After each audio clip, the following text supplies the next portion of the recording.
So to kick today off, we have Jeffrey, who is a MFA student. Jeffrey, feel free to take it away.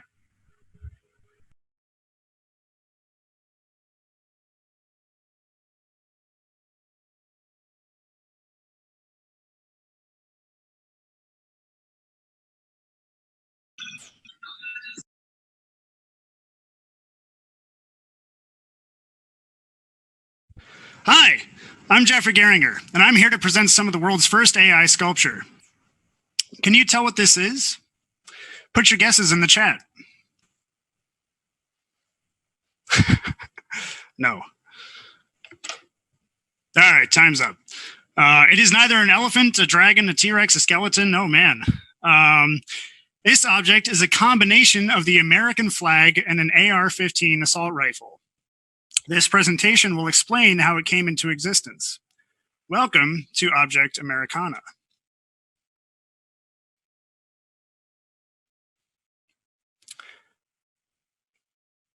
My thesis project is called Object Americana. It consists of a dance, a choreography of creation that I have scripted between myself and the AI agents I have partnered with. The results of that choreography are the objects you see here.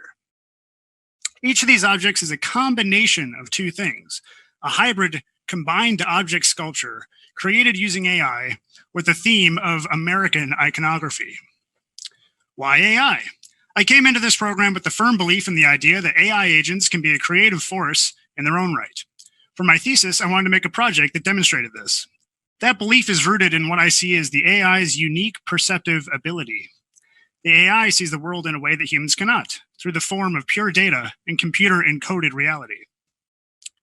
Moreover, the development of artificial intelligence is one of the most profound forces in our society right now, and I believe it has historic implications. I've grown tired of projects that see AI like a soulless threat to freedom. To me, the powers that use it for these measures are the real threat. I see it as more like a trained dog. Trained to dangerous ends, it is undeniably a grotesque, vicious creature, fulfilling its master's twisted desires. Trained to harmless ends, it can be a fun and loyal companion. Indeed, I believe we are witnessing the very early stages of a neonatal species in the AIs we are creating, and I try to treat them as such. So why sculpture? Well, I'm a sculptor. I've always expressed myself in 3D space. My undergraduate studies were first in architecture, then in sculpture. I found sculpture to be far more intimate and human, both in scale and scope. I believe there's a quality about sculpture that means it hasn't yet been fully digitized. Even VR cannot yet reproduce the physicality of moving one's body around to view a sculpture. Object Americana embraces this fact while turning it on its head. The project is an attempt to create a new genre of sculpture that is fundamentally digital, while maintaining its inherent physicality through the use of 3D printing. I mentioned that all the objects in the project are combined forms of two other objects. You might be curious, why combination? The answer is twofold. First, because this project is about AI creativity, and I believe that combining things, synthesizing new things out of disparate parts, is one of the most creative things you can do. The second reason is a bit more complicated. To me, combining objects like this is a creative act that has semiotic implications. The objects to be combined all have very strong cultural significance, and so combining them gives form to a new hybrid meanings and concepts that don't previously exist. I hope these objects will invoke contemplation of these new meanings through their form. The subject matter of my thesis, aside from all that I just mentioned, is the United States of America as an icon and concept. You may ask, why Americana? We live in utterly bizarre political and economic realities, and they are shifting under our feet every day. I am turning 30 years old at the end of this month, and all my life I have had the distinct sensation of making my way in the ruins of a former society. I am from the state of Michigan in the Midwest, and anyone from the region will tell you that its glory days were a generation and a half ago. I've grown up with a sense of tragedy, even beyond the many other tragedies that have befallen the millennial generation. When it came time to choose what to turn my sights on as an artist, the choice was clear: the slow death of an empire rotting from the inside out. I don't mourn that empire. Rather, I am trying to observe it, comment on it, perhaps make sense of it, perhaps make confusion of it. Finally, now I've established just what we're doing here, let's talk about how. Here's an overview of the process. The first step is picking the objects. To do this, I developed a questionnaire and sent it out over the email list, as well as spread it among friends. It was targeted at immigrants to the United States, but I did accept answers from anyone. They were asked a series of questions about their experience with the country and about what objects they associate with it from the three distinct phases of their lives: past or childhood, present, and future. In this way, I was able to create hybrid objects representing these three distinct mental epochs in American history. After picking the objects and making datasets, the next major step is to train the AI. For this project, I have used a 3D point cloud GAN. A GAN, generative adversarial network, is a type of very interesting generative AI. I'm sure we'll hear more about GANs throughout the night. To create hybrid objects with the AI, I gave it a single dataset that contained both objects in equal measure. This is a trick I'm trying to pull over on the AI, and it only works for a short period of time. Toward the beginning of the training process, it cannot tell the difference between the two things and happily generates these hybrid objects. Later on, it catches wise and sees through my trick. It starts generating either one object or the other, and this part of the dance is over. The next major step is for me to sift through the hybrid objects created by the AI and pick one to turn into a final piece. After that, I sit here on my computer and spend about 6 to 12 hours finishing the object manually. I do this by drawing triangle mesh faces between the points generated by the AI using a simple surface meshing algorithm as a guide. After a great deal of coffee, the object is complete. Phew. Let's look at the objects. All right, first object. This represents the past, idyllic childhood views of America. It is a combination of the Statue of Liberty and the McDonald's M logo. Here's the printed version. I think it looks kind of like an angel. This object represents the present. It combines President Donald Trump's head with a suburban McMansion house. I think this has quite a lot of resonance since the man was elected primarily with support from the suburbs. The suburbs themselves being a uniquely American path to political decay and destruction. This object is a device for the future. And the questionnaire results, it was clear that people think the future of America is class warfare, with a heavy dose of electric vehicles. This object is a combination of a guillotine and an electric motorcycle.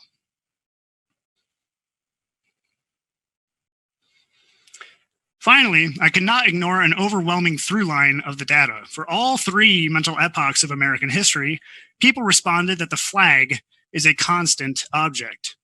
They say the same thing about guns. The ultimate totalizing form of Object Americana is a combined flag assault rifle. Enjoy.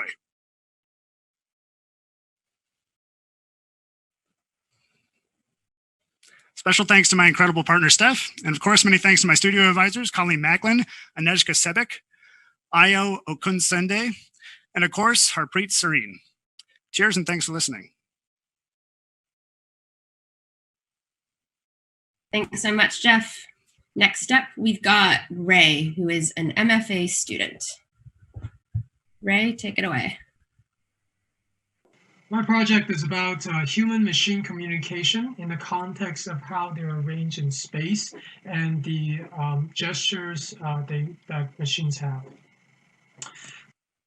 My project is about human-machine communication in the context of how they're arranged in space and the gestures that machines have.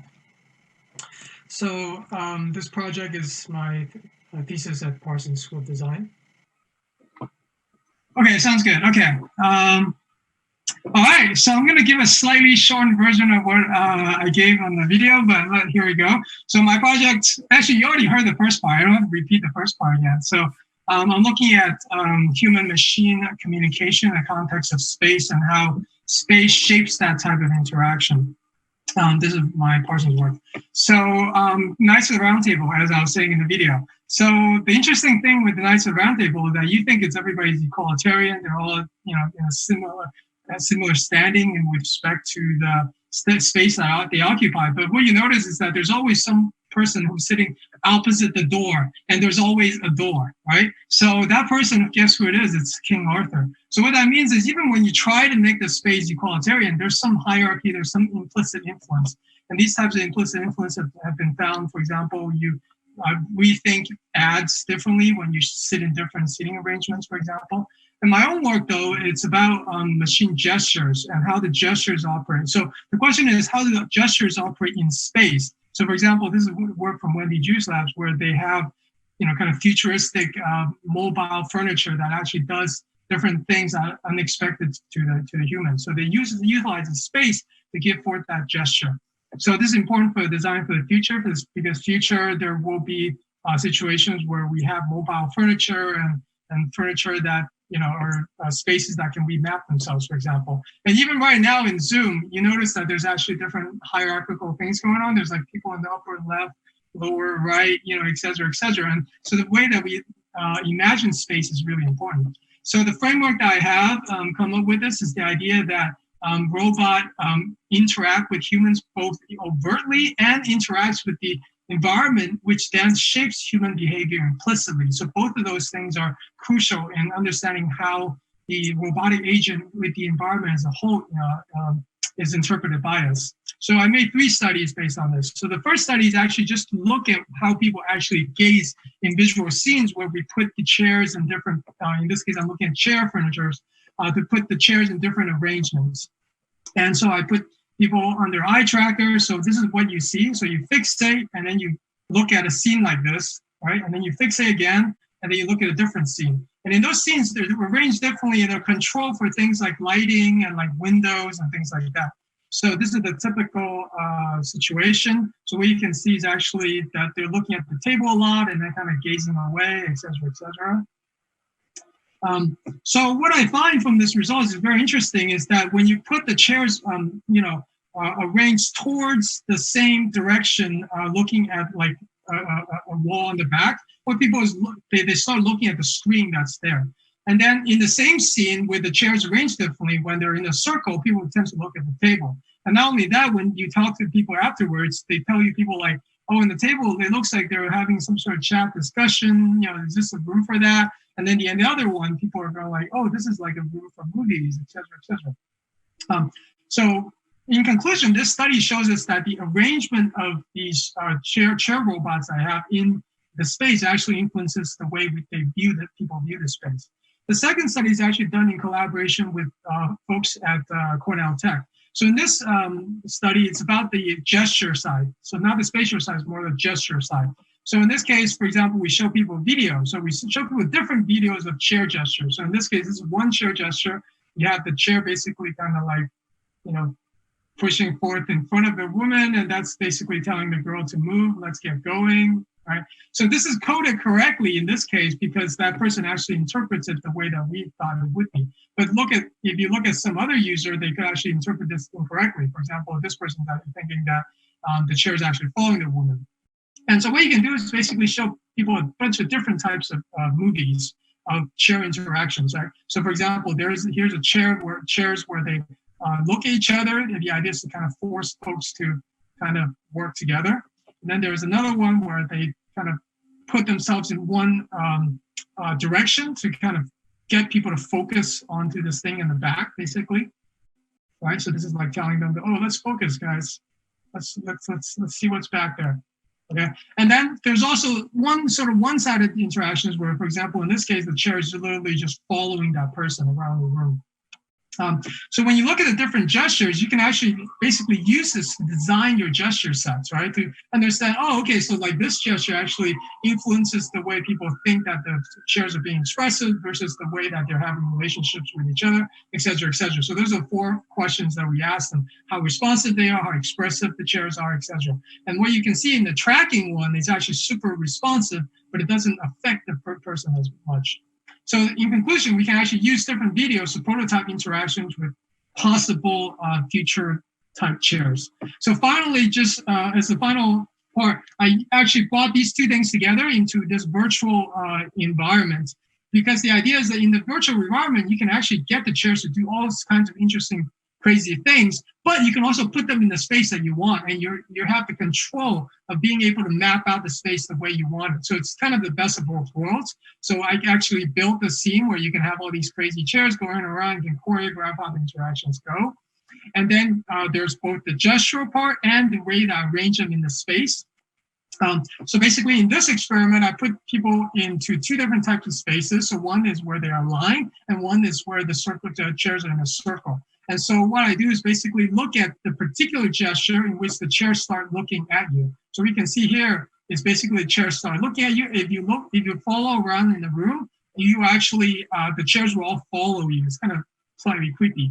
So what happens is basically in this scene, people actually are stunned differently, or they interpret that gesture differently based on which context is in, whether the chairs actually align or whether they're in a circle. And it turns out that when they're in a line, they're much more in shock. They go like, oh my goodness, is this really what's going on? So what that means is actually the effect of that gesture on you actually depends on the way that the chairs are arranged.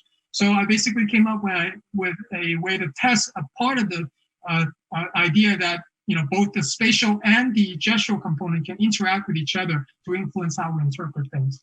So I guess one obvious question is, what about real digital physical chairs? How they compare with digital chairs that I showed you? And also, what's the implication for design in the future? Like, are the future designs in such a way that chairs can actually be mobile in different ways? They have IoT, which communicate it in interesting ways. So thanks to everybody involved, Jess, Danielle, Wendy, who helps me a lot at Cornell Tech and is basically what her lab also works on in shared robots, Judy Hall for the psychology mentorship, etc. So thanks everybody and congratulations. Thanks so much, Ray, and thanks definitely so much for doing this on the fly. That was an amazing presentation. Next up, we've got Karen, who's also an MFA student, and her presentation is titled Machinic Interpolations, a GAN pipeline for integrating lateral thinking in computational tools of architecture. Hi, my name is Karen Asmar, and today I'll be introducing my thesis project titled Machinic Interpolations. To help you understand a bit the context of this project, I will introduce first who I am. I'm initially an architect, and today I call myself a design technologist, and specifically a spatial design technologist. So what I mean by that is that for the past 2 years, I have been experimenting with new ways of merging digital space with the physical space by finding new methods of interaction in space, whether with each other, with information in space, or with the space itself. While working at this intersection, I decided for my thesis project to go back a bit and reflect on the ways we actually design the spaces where these experiences happen. So why is this important? As an architect, I always took for granted the tools that existed to design. I never really questioned how these tools came to be, how they function, or what forms of interaction do they allow me to do or not allow me to do while I'm designing. For me, these tools were just there. And if I wanted to design something, I could work within this virtual space that these tools have laid out for me and just start designing. But these spaces are not really as neutral as you might think. Within these environments, we're constrained to work with specific functions and methods in mind. We're able to work with points, lines, curves, and surfaces and manipulate those to generate designs. We also have certain functions that we could use, like extrude, loft, copy, etc., to draw something in 3D. And the results we produce will always be constrained to the options possible to achieve using these methods. The way these tools are designed is that we're really trying to take what we used to do with a pen and a paper on architectural drawings and replicate this process using machines. We're working with these images that fall on screens and treating them the same way that we used to treat architectural drawings. But these two environments do not function the same way. In those drawings, there were always the errors of a pencil or the inspiration from a not completely erased line that affected the designs and inspired new ways of thinking. And this is what I'm referring to as lateral thinking, thinking that we usually get while drawing or sketching. Apart from in drawings or sketching, architects also experimented with materials as a lateral thinking strategy. For example, Frey Otto used soap to get inspirations for his designs. He embraced uncertainties and found answers and inspirations in accidents and errors in this process. But as soon as we moved to digital, all this experimentation seemed to fade away, and a focus on accuracy and precision started to emerge. So why are we limiting ourselves to thinking this way when these two separate tools clearly do not function the same way? How can we extrapolate the potential of the machines we draw on to address lateral thinking approaches in our processes? So to respond to this, for my thesis project, I proposed a methodology that resulted in this. When you look at these structures, the first thing that comes to mind is not really architecture. However, these structures are the result of a machine learning experiment using GANs to integrate lateral thinking in computational tools of architecture. So how did I reach this point? Initially, to find an answer to my questions, I started looking beyond the field of architecture, and I found this answer in artificial intelligence, and specifically in GANs. I was particularly inspired by Deep Dream, a project by a Google engineer wherein he asked, In an artificial neural network, what is the machine's reasoning? What happens between the image input layer that receives the image and the output layer where the solution emerges? By tapping onto the hidden layers of the machine, it became possible to see the world through the eyes of the machine. Another project I was fascinated by is an attempt to represent human faces using machines, and particularly I was inspired by how it is possible to mix between images to create new images with very similar attributes. The way this works is through GANs. GANs are a class of machine learning systems and specifically deep neural networks that are commonly used for generative purposes. They are composed of two neural networks, a generator and a discriminator, that compete against each other in a feedback loop to improve their performance. The resulting GAN model is then able to generate images that share qualities with the initial dataset. But if GANs learn to replicate an initial dataset, how can they be used for lateral thinking? So I looked at another project called Pix2Pix. It is also an adversarial network. However, instead of one image, this model is trained on image pairs. It seems straightforward, wherein one person draws an outline of a cat and then gets an image of a cat. It's sort of human and machine collaboration, where humans start and machines finish. However, it was interesting to see how people started misusing this and experimenting with it in completely new ways. I was fascinated by the inaccuracies of a machine and the in-between states it created that leave so much for the human imagination. So I started testing this use of GANs in architecture. To test this, the first step was to collect a dataset to actually train it on. I chose a dataset of architectural plans of specifically housing projects, and I scraped around 5,000 images from different websites. I trained my GAN model, and specifically a style GAN model, to generate a latent space. A latent space is an abstract multidimensional vector space where the generator model in the GAN architecture can take a point from the space and generate an image. We can also travel through the space, and as we move in it, we can interpolate between different generated images. So for my experiment, I took 4 points within the space and I interpolated between them. What it means to interpolate is to transition from point A to point B in X number of steps. In this case, I took 40. So I did this for all the 4 points I chose. And I'd stacked these images generated in Z space. After stacking them, I read their pixel values and created a 3D array of numbers that was then translated into 3D voxels. And by this, I was able to create a system that can go from 4 points in this latent space to a 3D voxelized structure. After setting this as my main pipeline, I then thought of different ways of sketching or experimenting in this space, similar to the experiment with soap, except here I'm working with digital material. So the initial experiment I did was based on treating all the images equally. But what happens if I want more of one plan and less of another? So I tested this and was able to generate a completely new structure. But this is not the only way of working within this space. Since I'm working in a vector space, I am able also to add between plans and generate a new vector. So I did that for every point and then interpolated between them and was able to generate a third structure. And finally, for my fourth approach, I combined the percentage approach with the mixing approach and generated a fourth model. So from 4 initial points, I was able to come up with completely 4 different models. But also, that's not the only way to interpolate between those points. In the initial test, I went from A to B to C to D. However, I could have went in any other order. In the previous examples, I was working with 4 initial points. However, in such a wide latent space, I could have worked with any different options. So I took different options and generated this gallery of other 3D structures, wherein each one can be further explored using the methods introduced. So, the use of GANs and its internal properties in this project presents us with a new set of interaction methods that normally lie outside the traditional boundaries of the architectural discipline. The architectural results of this methodology create a highly complex gallery of forms with distinctive aesthetic features that go beyond the human capabilities. Although generated from architectural plans, these forms fall at the intersection between conceptual models and architectural structures that transcend the architecture we are familiar with today and could greatly inspire new designs.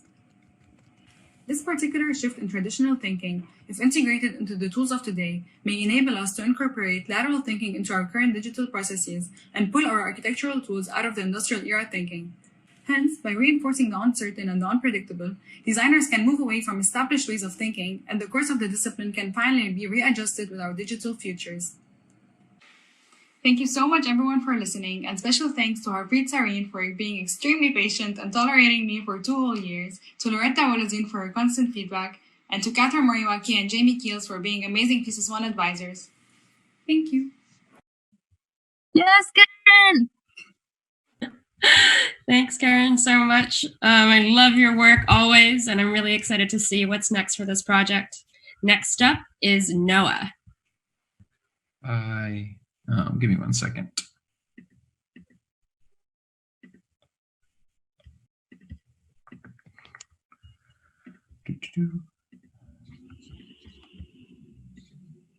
Okay, can you see my presentation?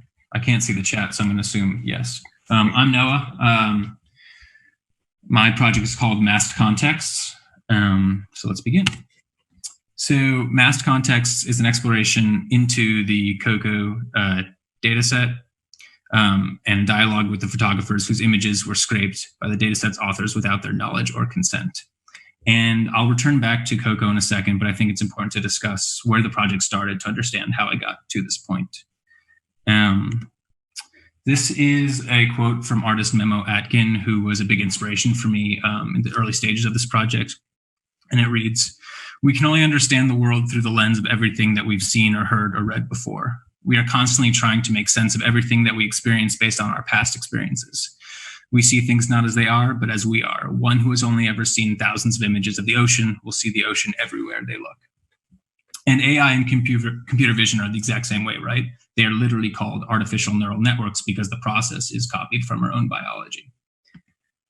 This is a project by Memo Atkin that's kind of a manifestation of that quote, in which he fed a neural network very specific data sets, so in this case, just images of the ocean, so that when it sees that video on the left for the first time, it can only understand it through ocean. So the cloth becomes water, the wrinkles become waves. This is a quote from Kate Crawford and Trevor Paglin's Excavating AI essay, which looks into the politics of image data sets. And it's really this last sentence that I want to focus on, which reads, "The whole endeavor of collecting images, categorizing them, and labeling them is itself a form of politics, filled with questions about who gets to decide what images mean and what kinds of social and political work those representations perform." So why are image data sets important? Without going into too much detail, essentially algorithms are fed thousands of photos and told what's in them so that when presented with an image or a video that they've never seen before, in this case kangaroos, it can understand what is in that image. To reiterate, my project, Masked Contexts, is an exploration into the COCO dataset and a dialogue with the photographers whose images were scraped by the dataset's authors without their knowledge or consent. So what is COCO? COCO, which stands for Common Objects in Context, is a public online image database originally published by Microsoft.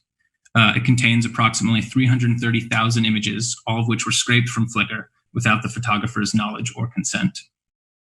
And many of these images are intimate family photos uploaded by amateur photographers for personal use, as people tend to use Flickr. Datasets like COCO are often used to train computer vision programs that are used for things such as surveillance technology.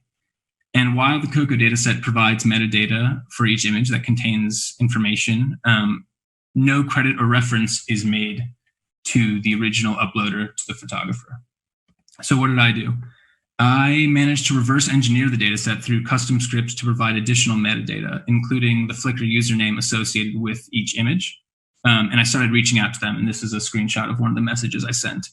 I informed them that their photos were part of the data set and asked them to provide the original context of the photos, as well as their feelings regarding their images being used in a data set like COCO.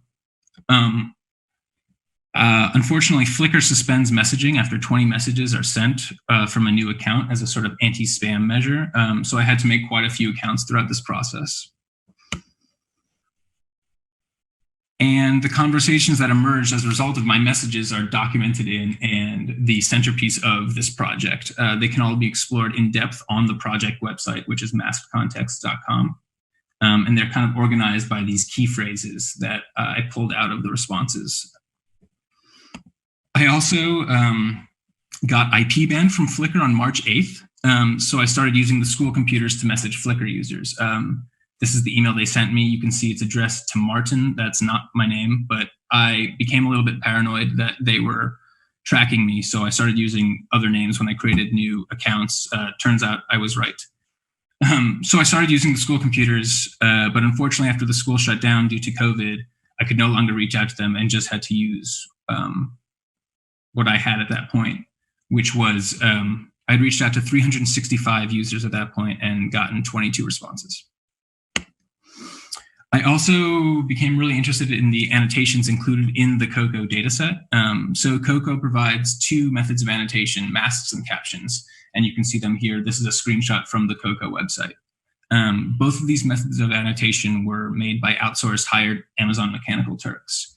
The masks, as you can see, outline particular object types found within each images. So you can see these purple and green polygons that identify the child, the laptop, the chair. And the captions are meant to objectively describe each image. And these captions are used for training computer vision programs so they can learn to analyze and describe visual input. And you can see these captions above the image, and I'll read them aloud now. There's a young boy using an Apple laptop, a very cute small boy holding a big laptop. The child is proud that he can handle the big laptop. A young child holding up a silver-colored object that has stickers on it. The child has a laptop with stickers on its lid. And so juxtaposed with the image author's responses are these annotations on my website. The masks are organized into a grid of essentially incomprehensible images, and when hovered over, they come into focus and the corresponding captions are read aloud, like so. A couple protecting their young baby with a sun umbrella and cloth. A number of cattle outside some houses. A newly married emo hipster couple sitting on a bench. And I just want to reiterate that I did not edit these captions at all. I simply pulled them from the website and organized them in this way.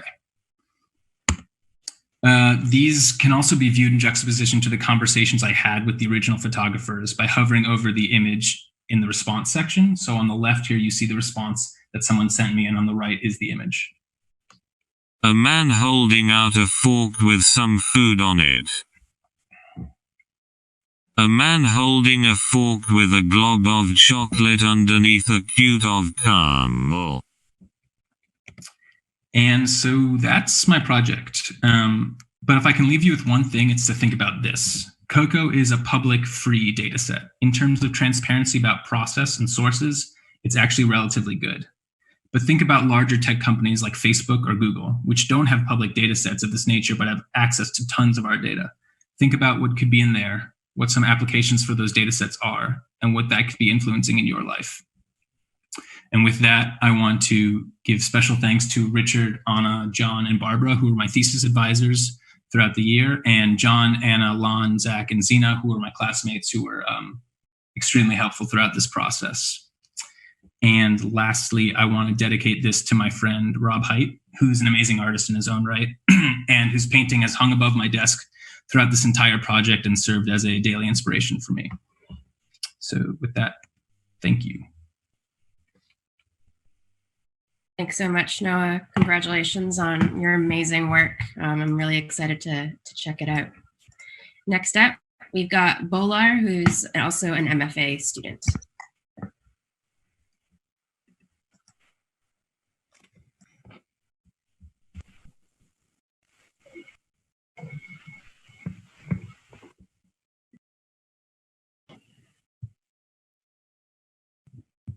Okay, hi everyone. Good evening and also good morning and good afternoon. Stand back panel. My name is Bolor Amgalan. I'm a material designer and a digital fashion and sustainability strategist. My background is in fashion and textiles. And this is my thesis project, Apprenticeship 2.0, Crafting with Textiles in VR. So, human-machine symbiosis. What does this term mean? Well, the term is commonly used in the field of human-computer interaction to describe the relationship between man and technology as a partnership. In this partnership, the machines help us improve our intellectual effectiveness, making us faster thinkers, better at memorization with more capacity to store information, and so on. Some of the most seminal work on this topic by Douglas Engelbart and J.C.R. Licklider describe the process of achieving this symbiosis as human augmentation by technology. But this is only one way of thinking about human augmentation. In fact, there are a number of other ways we can conceptualize human becoming.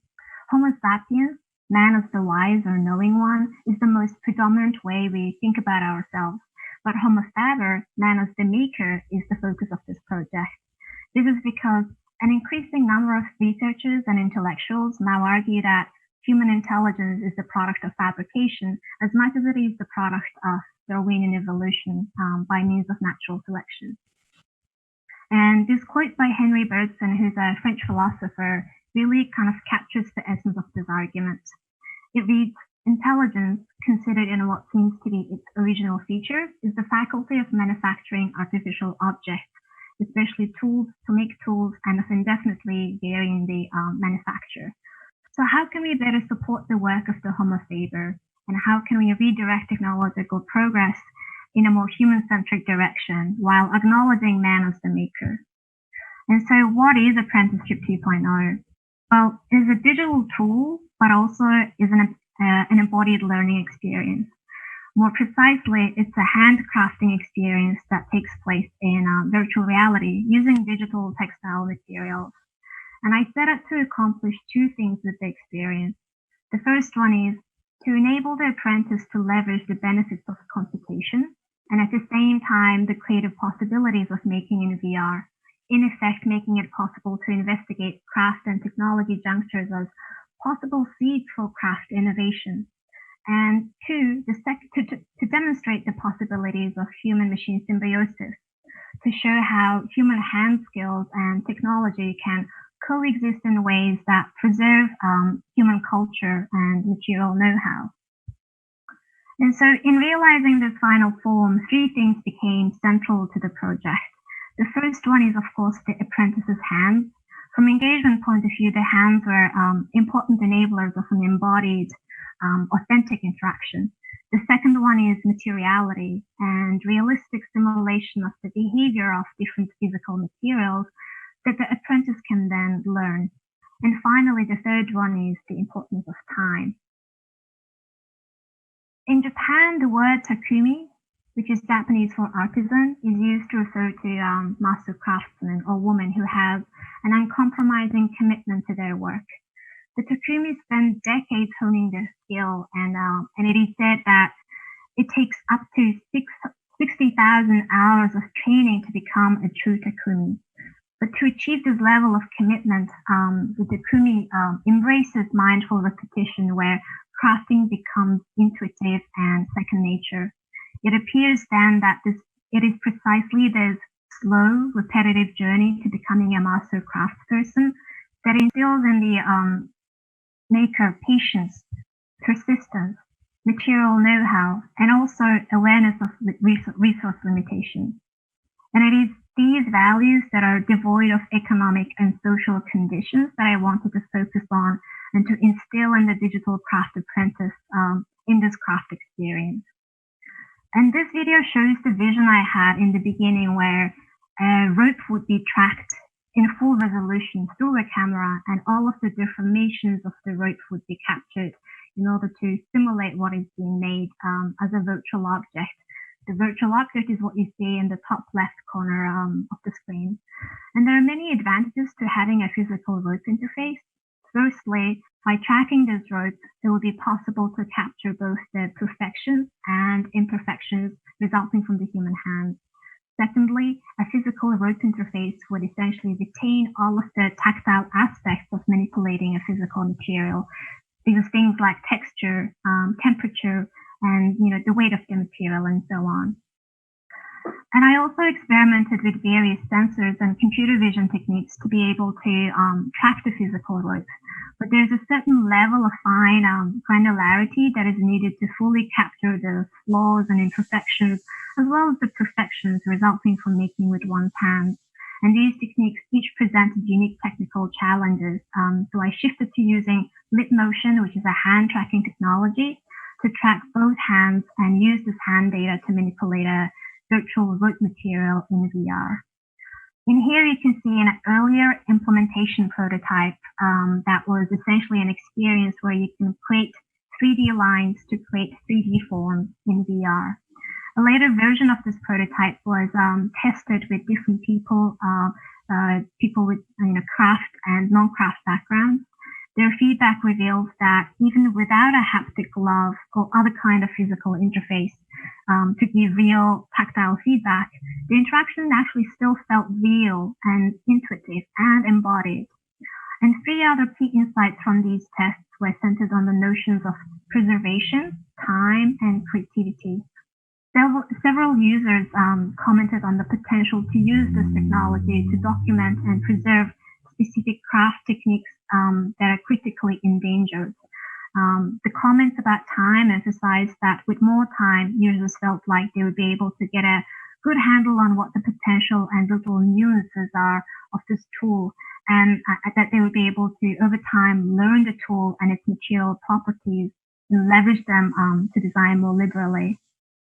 And in terms of the creative stimulus that a VR setting provides, one user specifically commented on the open sky and ocean view used in this earlier prototype that you can see in these pictures on the left, as giving the feeling of anything can be made, with this tool.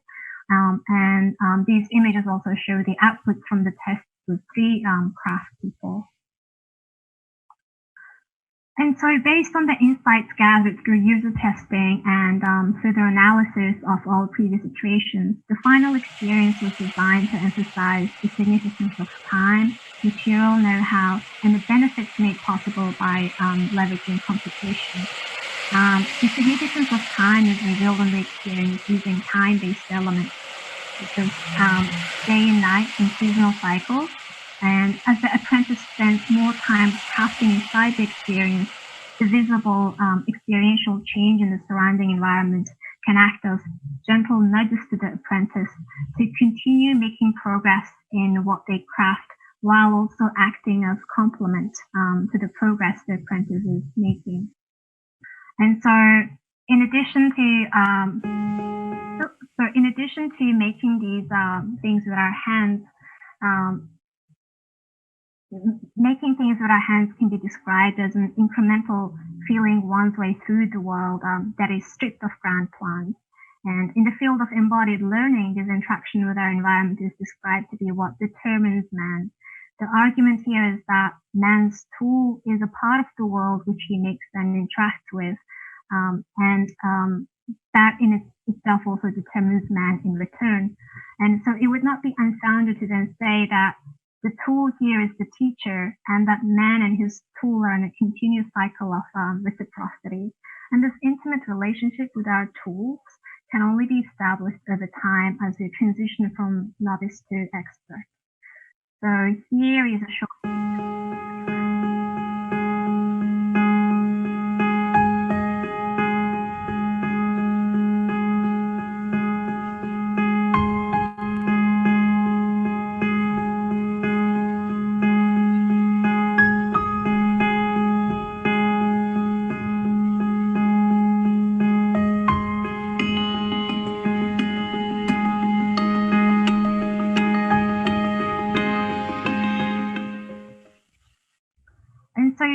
development, my focus will be on investigating possible implications of this coupling of technology and craft for the purpose of craft innovation.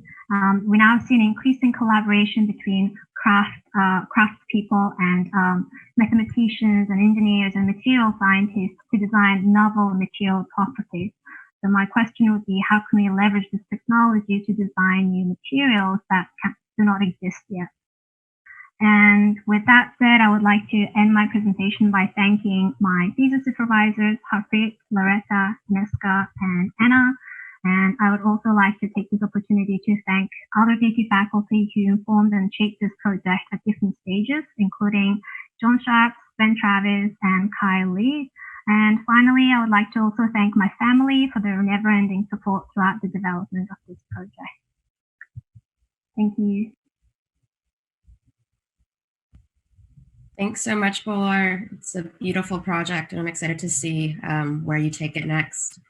All right, so to wrap up the first session, we have Brooke, who's a BFA student. and their project is titled DarkMatter Optimizer 1, the Performance of Autonomous Systems.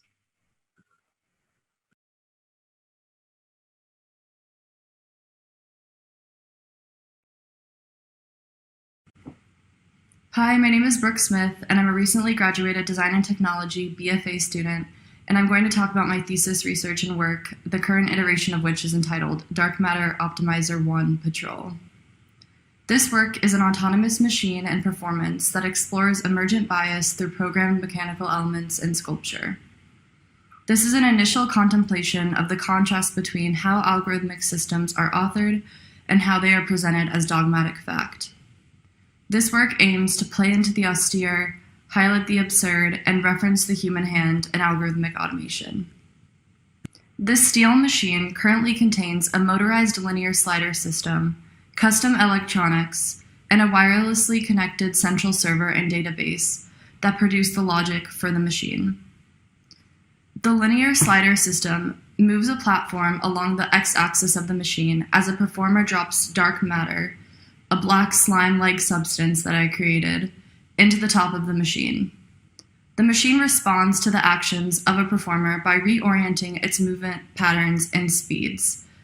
This learning is achieved through instructions received from the server and database that collects information throughout the performance related to when and where this material hits the sliding platform. The underlying programming and learning of the machine reference heuristics central to geographic crime mapping and police surveillance algorithmic products, such as Predpol and Comstat. On a basic level, the programming implements a positive feedback loop in which the history of the machine's training causes an initial bias that eventually becomes reinforced over the course of a given performance. As the machine is increasingly instructed to concentrate in certain areas, the likelihood of collecting more information of events within those areas increases as well, much like crime mapping algorithms. The real goal of this machine is not to serve as a materialized data visualization of them. The surveillance and optimization of a strange liquidescent substance is nonsensical. The aim of this project is to critique the use of algorithmic results as oracles suggesting divine answers to problems such as patrolling and mapping behavior. So I'm going to play a condensed version of the documentation of a performance of this work and then talk more about the background and future plans for this project.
This work is inspired by a reflection I returned to throughout my research process. Modern-day machine learning algorithmic patterns are a choreography. They emerge as a result of the variables that are chosen to watch, the ones that are chosen to be disregarded, the weight those variables are given, the hardware and software used to watch those variables, how the results of algorithmic processes are evaluated, and who evaluates them. So I became very interested in the idea that algorithmic products like police patrolling softwares and the systems that they lean upon and animate are really an orchestra of carefully selected parts, each playing a specified and scripted role. Through this continued investigation, I found some underlying structural commonalities that linked the goals and methodologies of some of the algorithms that I was interested in, and I began organizing them in theoretical groups.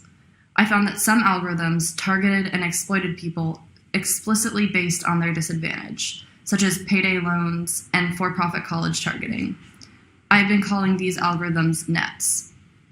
I have found other algorithmic systems surveil and punish based on spatial historical models of behavior, such as police patrolling algorithms and criminal sentencing algorithms. I've been calling these algorithms patrols. Lastly, I found another common approach was heuristics that centered around optimizing the rejection of bad options based on binary definitions of good, such as resume scanners, loan and insurance application risk assessment, and mental health screening. I've been calling these approaches filters. So this investigation led me to utilize the machine as a conceptual lens to examine these algorithms. Specifically, I was interested in the process of designing, authoring, and choreographing mechanical elements into a contained packaged unit and embedding it with a goal and instructing a performer how to utilize it as a tool. One unexpected result of these initial performative experiments was the sound generated by the machine. This was caused by the amplified vibrations of the motor against the machine as the machine changed speeds and directions.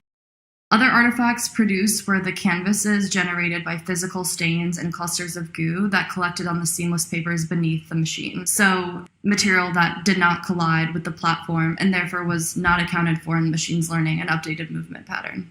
These two works act as interesting contradictions of one another, while the sound produced are a result of the machine's responsiveness to the input material. The canvases represent all the potential data points the machine did not capture. This machine is an artifact of and for my continued research within the space of mechanical choreography, emergent behaviors, analog machine learning, and the relationship between viewer, performer, and author of algorithmic systems. In addition to elaborating on the performative side of this piece, I'm really interested in doing a work around patenting these machines that I create. This would be a writing, documentation, and performance project that plays on the language of how companies producing these algorithms position them as products, and an investigation into modern software patenting vernacular. The central inquiry of this project would be exploring the intersection of trust and uncertainty within the comprehension of nuanced technologies. My long-term goal is to make a series of machines based on structural feedback loops central to harmful algorithmic methodologies. Specifically, these machines at their core would draw inspiration from the theoretical categories of nets, patrols, and filters that I identified in my research. I would eventually like to build a machine economy in which different mechanical processes are choreographed in a symphony of exchange. The aim would be to explore and comment on how systematic bias emerges between three separate mechanical systems when they rely on the correlational assumptions of one another. Thank you to everyone who's listening and taking interest in a deeper dive into this project.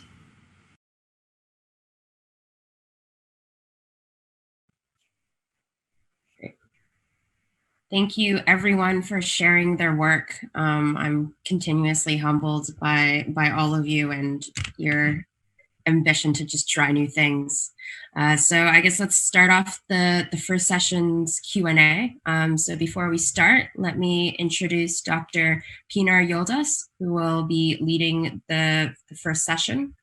So Dr. Pinar Yoldas is an infradisciplinary architect and an assistant professor at UC San Diego. Her work develops within biological sciences and digital technologies with a focus on posthumanism, eco-nihilism, Anthropocene, and feminist technoscience. If all goes well, she will be representing the oceans in the Venice Architecture Biennale in the fall. So Pinar, when you're set, we're ready to go. Hello, everyone. This is really interesting, nice, and I am an educator myself, and we've moved into this new platform, remote teaching, trying to figure out what to do with our exhibitions and presentations. And I'm really impressed by what you're doing today here. You're really setting a good example. So this is wonderful. Thank you so very much. Since in the interest of time, I'm just going to jump right into my set of questions that I prepared basically. So what I would like to do is ask some questions. There is really not enough time to go over all the intricacies of these projects. So if I'm butchering your projects a little bit, please, don't hate me. It's because we don't have much time. So I'm going to start with Jeffrey. Jeffrey, I loved the flags you're making. There is a tradition in the art starting with Jasper Johns, or even international artists like nowadays for Anthropocene, an Anthropocene flag that's made of smoke has been designed. So flag making is something, and you're bringing this together with AI. And looking at your work, I immediately thought about this notion called greebles. And this is a term that comes from psychology and cognitive neuroscience. It's basically a way to study the psychological perception of objects. And greebles are basically forms. I was going to put it in my background, but the link doesn't work. They're basically objects that don't look like anything. It's really impossible to tell what they are just by looking at them. But through certain exposure to them, we start seeing them as individuals or characters. And this is thanks to the physiform gyrus. So as a sculptor, I'm just going to, skip all the conceptual framework because I think you've done an impeccable job. I think my question is, as a maker to a maker, as a sculptor to a sculptor, how important it is for you that these objects at the end become recognizable to the rest of your community? That's an excellent question. I think that I thought a lot about that. The goal is to have them rest on the phenomenon of like pareidolia, so where the brain recognizes like faces and shapes and things in places where they might not necessarily be. Excellent, Greebles. I wrote that down. And so like, yes, I want them, the goal is absolutely for them to be recognizable. But on the other hand, not necessarily competing, but parallel and different goal is for them to be recognizably digital and also something that a human could never have come up with. So it's sort of it's a not an easy circle to square there. But yes, the absolutely having them be recognizable. I mean, if you look at like the side profile of this thing, it looks like a gun. It does. And then hopefully the flag is recognizable. But I think the other thing is that like ideally these things would be like much larger in form and would be able to be viewed in physical space. Yeah. So, I mean, I have a website where you can actually manipulate them with your mouse and sort of like, tumble them in space, but it's not the same. And that's sort of also a central contention of the project. Mm-hmm. But I do think that they can be easily scalable as well. And I think you're nailing your goal a lot here. So thank you so much. I have more questions to ask you, but perhaps we'll do it privately. I'm moving on to Ray. So Ray, I really enjoyed your chairs, and as a reference, I just immediately thought about the Galactic Senate chamber, the ultimate meeting hall, but also sort of a panopticon. And if you watched all the movies of Star Wars, it's just like, a big fight happens here between Yoda and Senator Paladin. So I was thinking about that. And now the question that I have for you is, the first chair apparently was invented in 2680 BC in Egypt. And it wasn't a democratic chair. It was something that was perfected for the royalty. So we can think of chair as furniture, a piece of furniture that's already kind of a most iconic piece of furniture for civilization, which in and of itself is kind of hierarchical, right? So because not everybody has access to a chair when it's first invented. Now, I think my larger question to you is, and again, I'm skipping a lot, which is a lot of valuable, input that's in your work. Do you think that democracy can be embedded in architecture? This is a big question, but in your specific case, can it be integrated in design of furniture? Thanks, Pinar. Great to meet you here. Yeah, I think, yeah, to answer that question, it's really interesting because I think from all the research, one of the big things I've found is actually that, chairs or really anything in space, and actually it's very important right now, by the way, in COVID-19, because we are our space. We only have our space to deal with. But everything that's in there is actually influencing very subtly everything that we know and do, including the temperature of the room. Like temperature of the room causes aggression, for example. Colors of the room, when it's red, you react faster. There are just so many little things that add up over time and everything. And I think it's, to get to your question, it's really interesting to see how to basically come up with a fair playground for people. Like just to have a place where, like you were saying, it's democratic, right? Like it's everybody actually has the same place in the table. But I think what my work is also showing is that inherently it is very difficult to achieve, right? Like, kind of everything that you put in the room, including where the door is, automatically you're associated with different things. So for example, in some of the work that I was doing research on, people who love sitting in corners actually talk a lot more to their neighbors, right? Like, so why corners? They could sit next to each other on the table, but actually it turns out it's on the corner. I mean, these are just so many subtle influences. And I think one way to maybe get at the question of how to have these kind of equality of access and how to have everyone basically, you have a place, like literally a place on the table, is to first figure out all those things which makes it so that there's inherent biases, kind of like map out those different things. So, and I think in my work in particular, it's not only mapping out the space, but what I'm saying actually the particular gestures that these machines will have. Because what I'm saying also is that these machines in the future aren't just going to just sit there. They are going to move around and they're going to be able to remap these spaces, right? They're going to go from a meeting room to a TV watching room to a talk room to a Zoom Skype room that we have right now, And so I think what I'm saying is that because you're gonna go even more and more complex in the future, we really do need to know more and more about how these interactions, the space and also the gestures actually affect the way that we interpret things and the way that we are biased towards making decisions in different ways and therefore making it not equal for everyone involved. Well, that's wonderful. And you're already thinking way ahead of our time right now, because just the COVID-19 has shown us that perhaps our democracy is also, it needs to be revised a little bit. So perhaps we can't figure out a truly democratic architecture before figuring out democracy itself. But I'm very amused and fond of your work. Thank you so much, Ray. I'm moving on to Karen.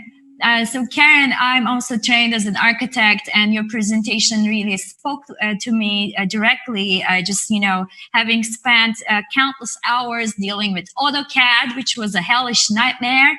And perhaps the one reason that I didn't, get my license to be a practicing architect because I hated it.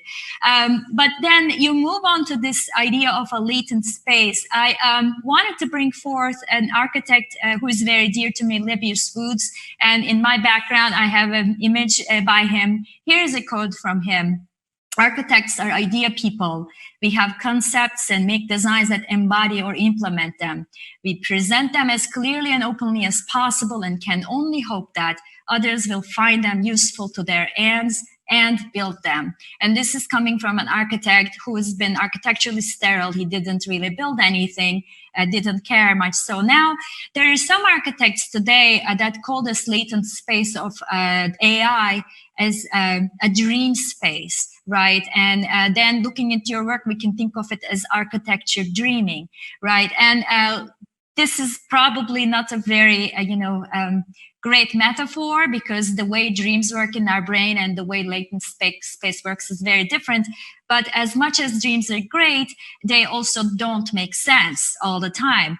But architecture has to make sense, right? So what are your thoughts moving forward with this project and like with the forms that you're creating? Again, this is also perhaps something that is connected to what Jeffrey is doing, because you're after creating forms that cannot be perhaps made by just the human mind itself or the tools that are available to us, but coming from the intelligence of the machines. So what are your thoughts in terms of, the buildability, I just made that word, the architecture that you're creating, and whether it would be built or not? Like, is that something important to you?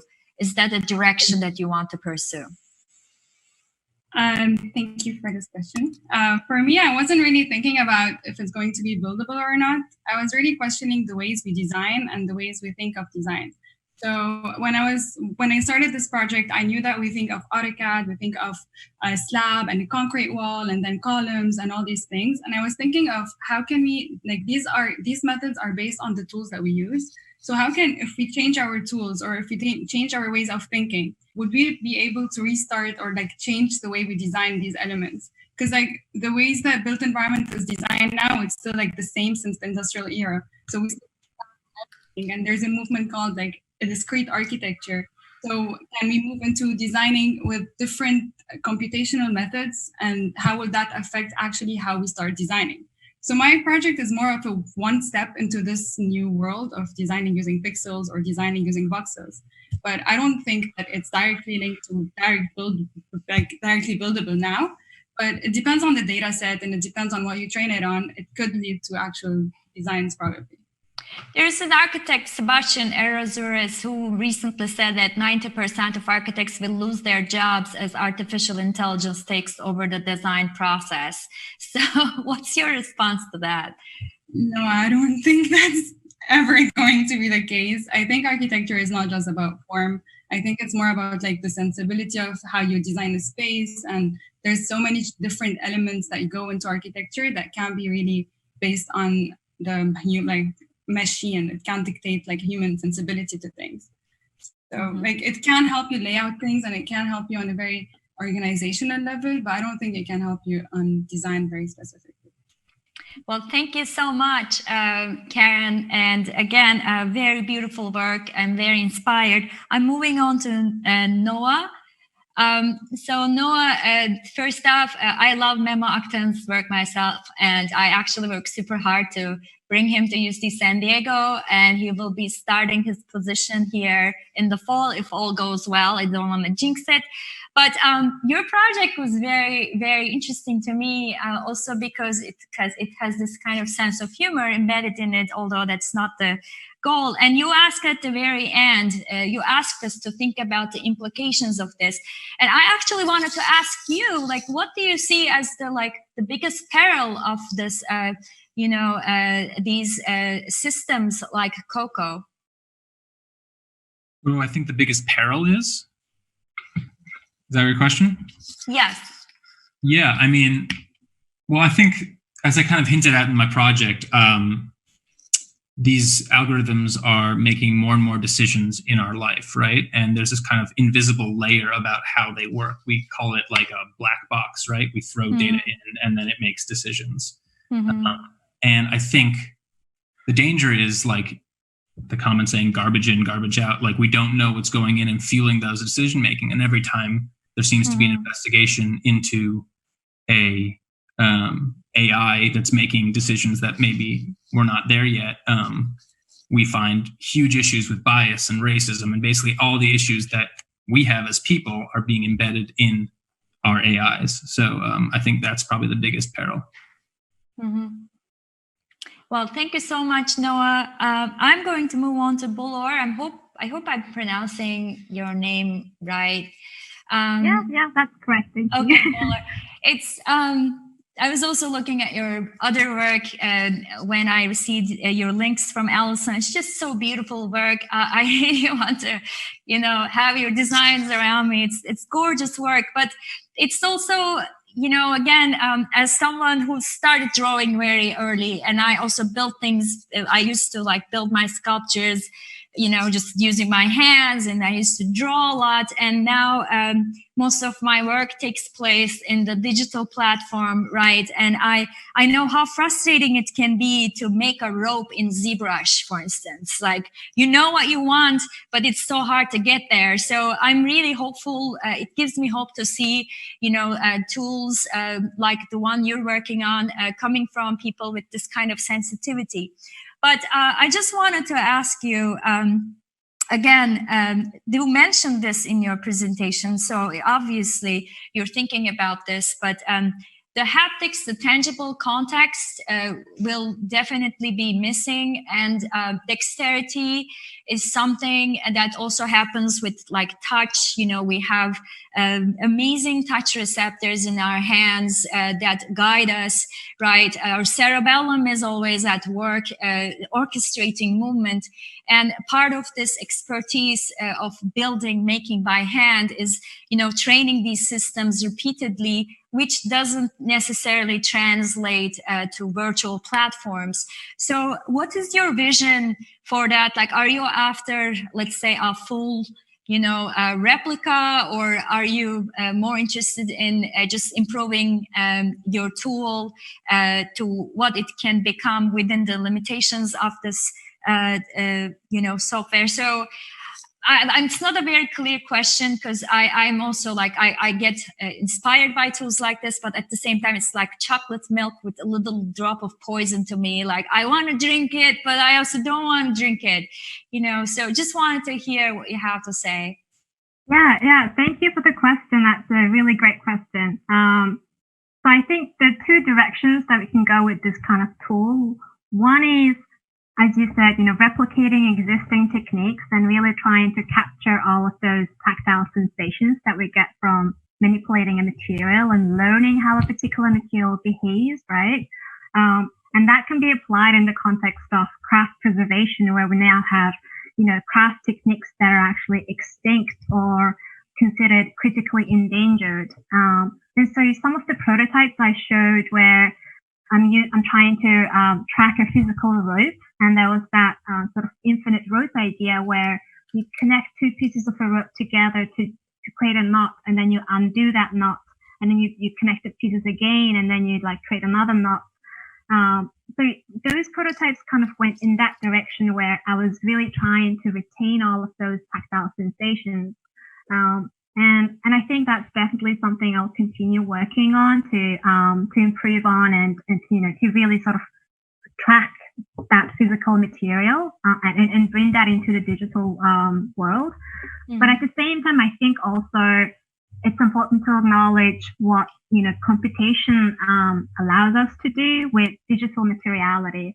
So without sort of being constrained by the physical properties of existing materials that behave in certain ways, can we kind of move to a digital sphere where we're able to now, design and manipulate materials in ways that we cannot imagine now? How can we kind of leverage computation and design materials that are programmable, that, maybe like self-assemble, and just kind of use the tool as this type of tool for craft innovation. So I think I'm kind of interested in both, and I would love to experiment with more sort of different types of technologies and different sort of materialities to kind of actualize both, really. That's wonderful. And I really want to keep an eye on the software, and I want to use it myself.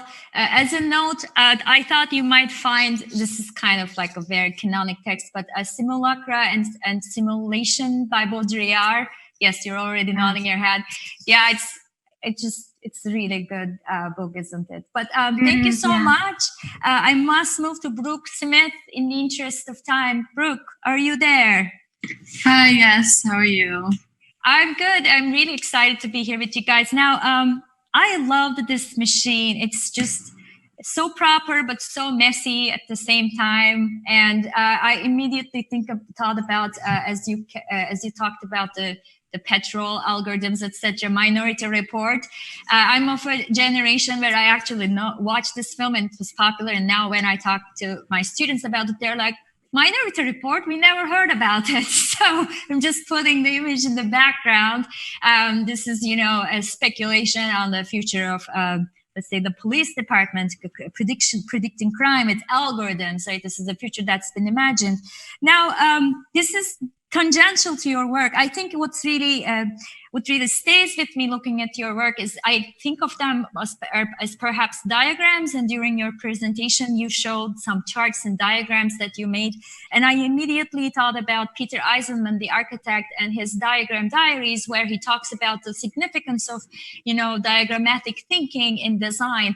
So I was just wondering, again, like, you're building these tangible multi-modal diagrams to me, but is that your intention really to kind of make them also readable to people, to the audiences who are coming into, perhaps a set of these machines working together, making the beautiful and uncanny sounds they're making? Or are you just interested in, let's say, summarizing it for yourself and completing this diagram for yourself?